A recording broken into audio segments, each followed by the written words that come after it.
everyone, welcome to the second video of Craftmas. So today we are going to be focusing on another crafty project that we can make with our Cricut machine. I have a Cricut Explore Air, but if you have anything else like a Cricut Maker or even one of those smaller Cricut Joys, you could probably still make this project. We are going to be creating paper ornaments. So we'll be cutting them out with like cardstock, and then you can decorate them with things like glitter. I'm going to keep mine white, but my kids are probably going to help me out, and you'll see some of what they create. And you'll see what they create with theirs. I'm going to keep mine really clean and simple so that it's easier, but we will be making this out of a template. I'll link everything below in the description box. There are some great websites and blogs that are craft blogs that have a lot of great tutorials as well as templates that are free and things like that. And I'm going to list a bunch below in the description. So let's get started. For this one, you are going to need a Cricut as well as some craft paper. I would suggest some cardstock that's thicker. Alright everyone, so for this fun ornament, I actually found a great tutorial over at 100directions.com. Jen Goode is a crafty creative. She's also an illustrator and artist, and I found this gorgeous ornate ornament SVG file that she shared on her website, and I figured I'd share my whole experience making it with you all. And also I had the kids join me for this Craftmas video because they wanted to put their own spin on this and basically glitterify not just the ornament but also my office itself. I think there is still glitter on my desk and chair after we had this creative adventure. So the first thing you're going to want to do is go to 100directions.com and download the SVG file that Jen has uploaded to her website.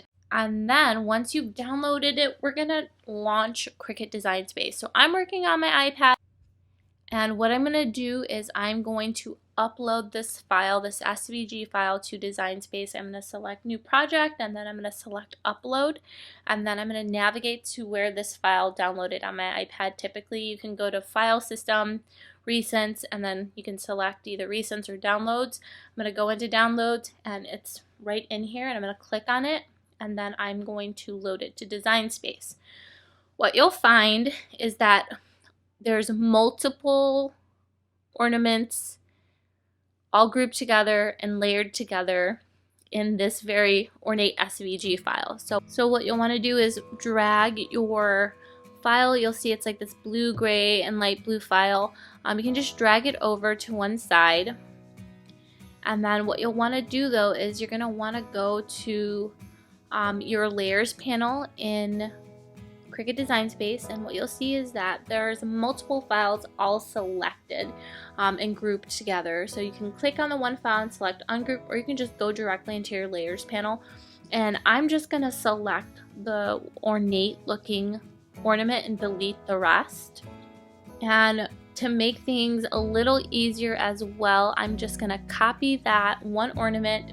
I'm going to copy it 8 times, so I have a total of 9 files on my Design Space.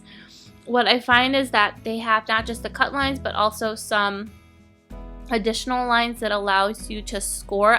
I don't have the scoring needle on my machine at this time, so I'm just going to go into my layers, select that little down arrow, and I'm going to delete those layers off because I'm just going to fold them old-fashioned with my hand, and I have a bone, like a bone folder, so I can use that if I need to. So once I've duplicated everything, I have everything sized the way I want, I'm then going to select all of the little ornaments, and I'm going to group everything together, and I'm going to select Attach under Actions. That way it doesn't think that I'm trying to cut multiple things on multiple mats. It'll cut everything on one page on one mat for me. And then I'm going to select Make It. And then once I've done that, you'll see it pop up with this next screen, and it's a little different than the other version because the last one we did was a print and cut. This is just a cut. It's just an SVG file, which is just a cut file.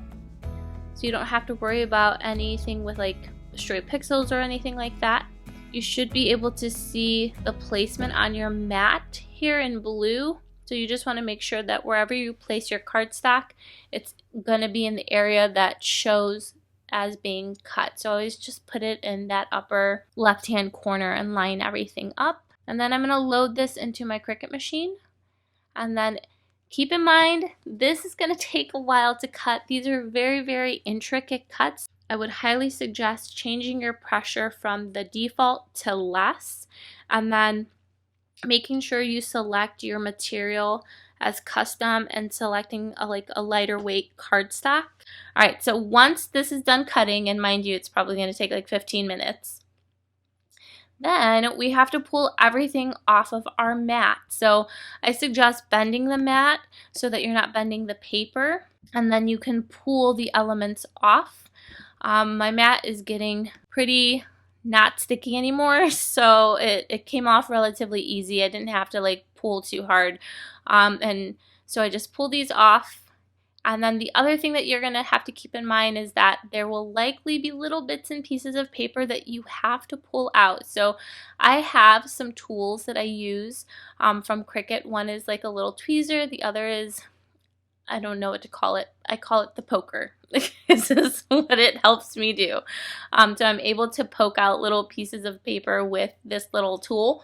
And so I spent the next like 10 minutes just cleaning up these cuts, pulling out the little additional pieces of paper that didn't get fully cut out. Or they did get fully cut out, but I have to pull them out from the actual paper. So once I'm done with that, what I have to now do is go about folding these very little teeny tiny intricately cut pieces of paper. Just do it very gently, and you'll find that you're able to kind of fold it along the center line. I use my nail to kind of like push in any of the areas that I was worried could potentially tear. And then you're going to need 3 of these pieces to make one ornament. So once I'm done folding everything, then I can start lining stuff up. So this is where the fun of creative adventuring happens. So now that I have everything that I need to glue these together. So I placed a little piece of just scrap paper so that I wouldn't ruin my little backdrop here.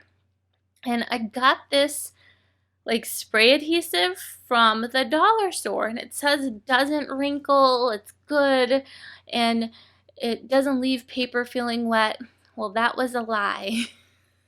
Don't use this spray adhesive. It also wasn't very sticky, and I waited a while. So you kind of see me like trying to place everything together with this and failing at it. So what I ended up doing, as the girls were giggling at me in the background, and here I am giving it a thumbs down, I ended up just using Elmer's glue sticks, and like the purple ones I find they have good tackiness so that it kind of like sticks together and doesn't slide. So I glue stick all of these different elements together. So it's 3 pieces, you have them folded in half, and you kind of like join them all at the center, and then you kind of want to make sure they're all kind of like bent into each other so that it creates that nice shape. And then I just kind of clip the ends so that they can dry. And this is what the final piece looks like. I thought it turned out absolutely gorgeous. I wish I had made it bigger. I'm planning on doing this again with the kids because they really liked it too. And then what the girls ended up doing was they wanted to glitterify their versions. So we ended up getting some Mod Podge and glitter, and what they did was they painted the Mod Podge onto theirs, and then they just basically poured a ton of glitter on it, and then we let it dry. And in order to hang these, I couldn't find my like actual ornament hangers. I have like little wire that I can use for ornaments. What we ended up using was just, I have these pretty paper clips that you probably see in some of these videos, and I just use that, I use that little tool to poke holes in the top. I don't suggest using a hole puncher unless you have a really small one, because I think this might be kind of delicate and flimsy, and I was able to poke a hole once everything was dry, and then we used paper clips to hang them up. And this is what the final piece looked like. I think it turned out actually really pretty once we got them into the Christmas tree. And this is just some pretty footage of our Christmas tree in the evening with my little mini plain version of this ornament in a nice white cardstock. And then my daughters, they both use this fun blue glitter to kind of like add some sparkle to theirs. And this turned out to be a really fun project.